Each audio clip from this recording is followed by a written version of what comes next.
kan masa pandemi nih Pak Fauzi. Iya.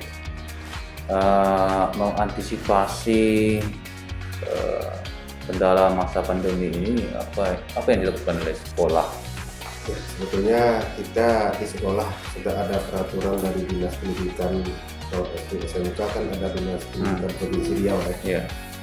Di peraturan Dinas Provinsi Riau itu sudah ada disampaikan kalau seandainya sekolah itu khusus untuk SMK sudah bisa tatap muka dalam kondisi praktek, artinya dalam status praktek aja. Iya. Di teori itu masih daring. Iya. Tetapi kita juga di sekolah diarahkan oleh Dinas Pendidikan melaksanakan kegiatan pembelajaran di sekolah dalam bentuk praktek itu terbatas. Artinya satu bidang kejuruan itu satu lokal itu tidak boleh lebih dari 5 orang. Kita lakukan seperti itu Pak. Sehingga Pak, ya protokol kesehatan tetap kita jalankan seperti pakai masker, cuci tangan selalu, kemudian menjaga jarak dan mengikuti, artinya tentu meningkatkan imun tubuh masing-masing dengan mengkonsumsi protein dan vitamin. Dan sekolah artinya tentu bermusyawarah juga, artinya dengan orang tua, dengan masyarakat sekitarnya gitu, dengan mengumpulkan izin dari orang tua apakah anaknya bisa bertatap muka di sekolah, tentu kita coba minta izin dari orang tua. Alhamdulillah ya, izin dari orang tua sudah dikumpulkan semua. Kemudian kita juga di Dinas Pendidikan Provinsi Riau diarahkan untuk mengisi kesiapan pembelajaran di sekolah melalui data dapodik, dan satu lagi kita menunggu izin dari pemerintah. Ya, kalau dibandingkan sekolah normal gitu kan, tatap muka seperti biasa, tentu pasti banyak kekurangan gitu ya. Benar. Nah, efektivitasnya pasti akan lebih berkurang. Nah, untuk mengantisipasi agar jangan terlalu jauh rentang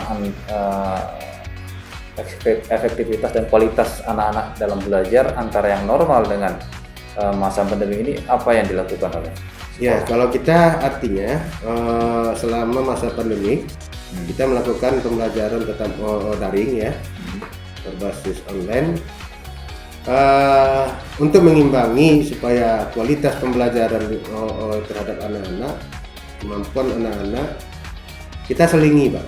Kita selingi tetap untuk SMK setelah keputusan 4 Menteri bersama Menteri Pendidikan dan Kebudayaan Republik Indonesia menyatakan sejak bulan September untuk perguruan tinggi dan sekolah menengah kejuruan itu tatap muka praktik sudah bisa diizinkan, maka kita coba sistem blended. Artinya tatap muka dengan daring. Jadi tatap muka itu hanya khusus praktek dan daring teori. Dan anak-anak dibekali dengan job sheet serta modul-modul supaya kompetensi pengetahuannya itu bisa diimbangi. Nah, berarti melalui job sheet, melalui modul, dan melalui tugas-tugas terstruktur dan mandiri. Oke. Ya, itu sudah bicara masalah apa ya? Sekolah dengan menghadapi pandemi sekarang, saya bicara tentang kansai sendiri. Iya. Saya ingin mengulangi aja nih, mungkin biasa setiap tahun sekolah menerima murid baru gitu kan, dan banyak persaingan dengan sekolah-sekolah terutama sekolah swasta gitu kan. Nah, apa yang ditawarkan oleh SMK Kansai kepada calon siswa ini untuk mau masuk dan bersekolah di Kansai? Apa yang ditawarkan? Ya, terima kasih. Mungkin persaingan di antara sekolah selingkungan SMK di Kota Pekanbaru dan Provinsi Riau itu hampir sama. Bagaimana bisa meraup dan meraih kesempatan anak-anak tamatan SMP dan sederajat untuk masuk ke sekolahnya masing-masing. Begitu juga dengan SMK Kansai memberikan keunggulan-keunggulan. Ya, walaupun keunggulan itu mungkin belum semuanya akan terbaca oleh masyarakat, tetapi kita akan selalu membuktikan kalau SMK Kansai sekarang ini bukan SMK Kansai yang dulu. Kalau mungkin dulu SMK Kansai ini dikenal oleh orang SMK Kansai yang tempat pembuangan, kalau sekarang tidak.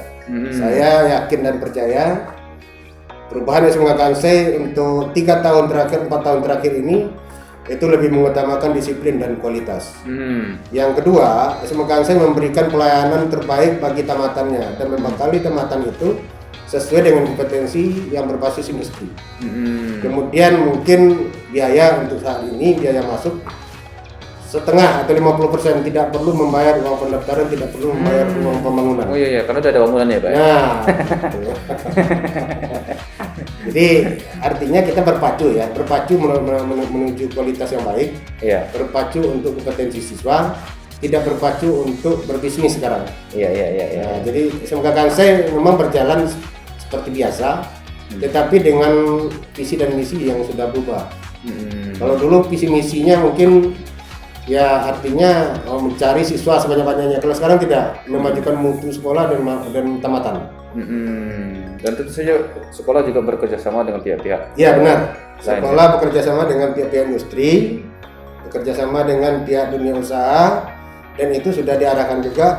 Sistem pembelajaran kita itu sistem aliran. Sistem pembelajaran berbasis kurikulum nasional dan berbasis kurikulum vokasi. Jadi sistem pembelajaran kita ini dan sekolah dituntut untuk memberikan pembelajaran yang berbasis industri. Bagaimana industri membutuhkan siswa itu, ya itu yang kita adakan sekarang. Dan apa alasannya sekarang saya bekerja sama dengan Riau Televisi ketemu? Nah, kenapa kita bekerja sama dengan Riau Televisi? Karena satu, kita dulu dekat.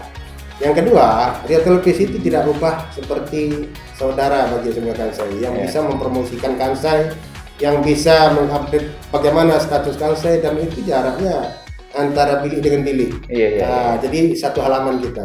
Yang kedua, orang-orang school update yang ada di Riau Televisi itu sudah tahu dengan semua Kansai dari dulu. Dan Kansai juga memberikan, ya artinya anaknya untuk dibina di school update.